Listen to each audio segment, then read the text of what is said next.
안녕하세요. 살다입니다. 나이가 들면 전에 없이 건강에 많은 신경을 씁니다. 젊었을 때처럼 몸이 말을 잘 듣지 않기 때문이죠. 거기에 더해 이런저런 통증들도 나타납니다. 나이가 든다는 이유 하나만으로 건강의 적신호등이 켜지는 것이죠. 그런 건강의 필수적인 요소 중 하나가 바로 운동입니다. 그러나 운동을 안 하던 사람이 막상 운동을 하려면 뭘 어떻게 해야 할지 모릅니다. 피트니스를 등록하거나 이런저런 운동을 배우는 것도 아주 큰 마음을 먹어야 가능합니다. 그래서 미적미적 머뭇거리기만 하고 막상 운동을 시작 못하는 사람들도 많습니다. 그럴 때 좋은 운동이 있죠. 돈 들이지 않고 새로 운동 방법을 배워야 할 필요도 없이 쉽게 바로 시작할 수 있는 좋은 운동 말입니다.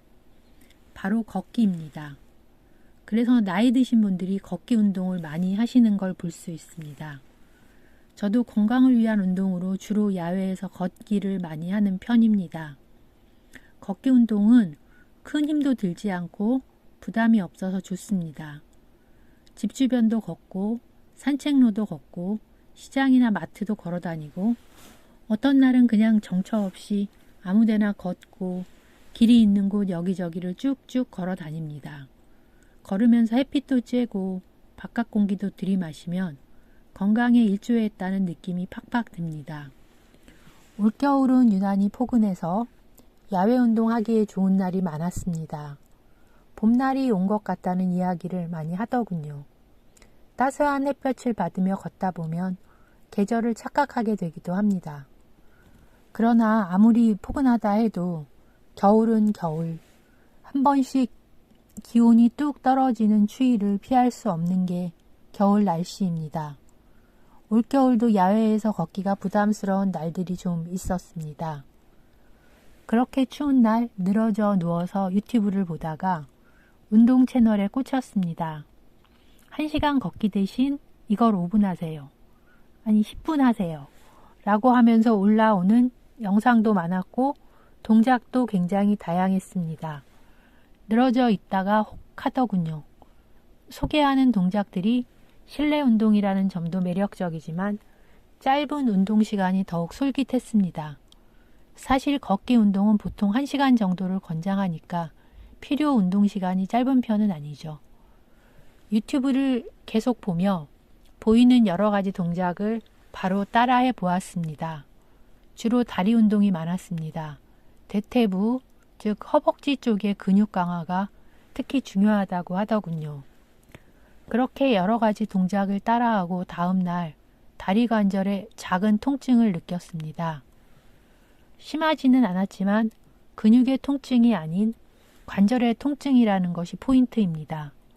안 하던 운동을 하면 근육이 뻐근하고 아픈 건 정상적인 반응으로 알고 있습니다. 그런데 관절의 통증은 문제가 되는 것 같습니다. 어제 한 운동 중에 저에게 안 맞는 동작이 있을 수도 있고 과하게 운동을 했을 수도 있고 정확하게 동작을 취하지 못해서 문제가 생겼을 수도 있습니다. 그런데 하도 많은 동작을 따라하다 보니 어떤 동작에서 문제가 생겼는지 알 수가 없었습니다. 운동이 과해서 문제가 생겼을 수도 있는데 그것도 확인할 수 없고요. 그래서 하루에 한 동작씩 새로 따라해보고 그 뒤로 하루 이틀 동안 관절에 통증이 있는지 관찰해보고 다시 별 문제가 없다 싶으면 새로운 동작을 따라해보고 다시 또 하루 이틀 관절 통증이 있는지 살펴보고 이런 식으로 계속해 나가는 게 좋을 것 같습니다. 이렇게 천천히 따라해보면 처음에 조금 지루한 감은 있지만 그래도 관절의 안전이 중요하니까요. 저도 천천히 조금씩 따라해봤더니 관절 통증은 나타나지 않았습니다. 제 경우는 아마 처음에 너무 과하게 운동을 많이 따라한 게 원인이 아닐까 생각합니다. 과하게 운동을 많이 하면서 자세가 틀어졌을 수도 있겠고요.